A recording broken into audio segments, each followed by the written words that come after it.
Assalamualaikum warahmatullahi wabarakatuh. Perkenalkan, nama saya Alicia Putri Hardiani dengan NIM 19308111059 dari program studi Administrasi Bisnis kelas 3B. Di sini saya akan menjelaskan tentang pengembangan organisasi. Secara umum, pengembangan organisasi yaitu perubahan yang terencana, perubahan dalam bentuk pembaharuan organisasi dan pengembangan organisasi-organisasi, terus-menerus terjadi dan mempunyai pengaruh yang sangat dominan dalam masyarakat. Sedangkan menurut Indra Wijaya, pengembangan organisasi merupakan cara pendekatan terhadap perubahan yang berjangka panjang dan lebih luas ruang lingkupnya, dengan tujuan untuk menggerakkan seluruh organisasi ke arah tingkat fungsional yang lebih tinggi. Perubahan-perubahan yang terjadi dikelompokkan dalam 4 kategori, yaitu perkembangan teknologi, perkembangan mekanisme, pengembangan organisasi, dan ledakan ilmu pengetahuan dan jasa. Tujuan pengembangan organisasi adalah untuk meningkatkan prestasi dan keefektifan kerja keseluruhan dari seluruh kelompok, departemen, dan organisasi, serta atau memudahkan pemecahan masalah dalam pekerjaan dan meningkatkan keterlibatan dengan tujuan organisasi.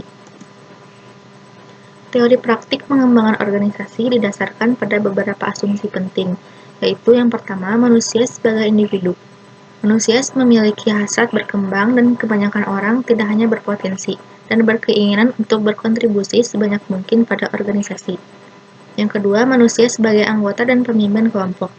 Dalam organisasi perlu ditumbuhkan keterbukaan agar para anggotanya dapat dengan leluasa mengungkapkan perasaannya dan pikirannya. Yang ketiga, manusia sebagai wadah organisasi. Hubungan antar kelompok-kelompok dalam organisasi menentukan efektivitas masing-masing kelompok tersebut. Proses pembangunan organisasi diterapkan dengan sasaran yang pertama, hubungan yang lebih efektif antara departemen, divisi, dan kelompok-kelompok kerja dalam organisasi. Yang kedua, hubungan pribadi yang lebih efektif antara manajer dan karyawan pada semua jenjang organisasi. Yang ketiga, terhapusnya hambatan-hambatan komunikasi antara pribadi dan kelompok. Proses penerapan pengembangan organisasi. Yang pertama, pengamatan sistem manajemen atau pengumpulan data. Yang kedua, diagnosis dan umpan balik. Yang ketiga, pembaharuan dalam organisasi. Yang keempat, implementasi pembaharuan. Yang terakhir, teknik pengembangan organisasi ada 7. Yang pertama, sensitivity training. Teknik ini sering disebut juga training group. Grup di sini berarti peserta terdiri atas 6-10 orang. Pemimpin kelompok membimbing peserta meningkatkan kepekaan terhadap orang lain. Yang kedua, team building.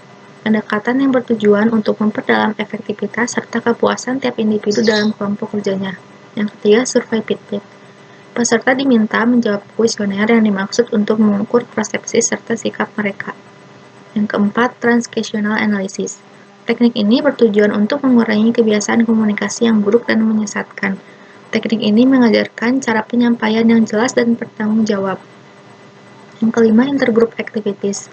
Teknik ini bertujuan untuk meningkatkan hubungan baik antar kelompok.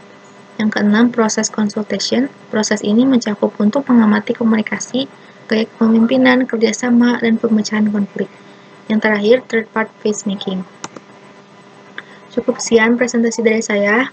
Terima kasih. Wassalamualaikum warahmatullahi wabarakatuh.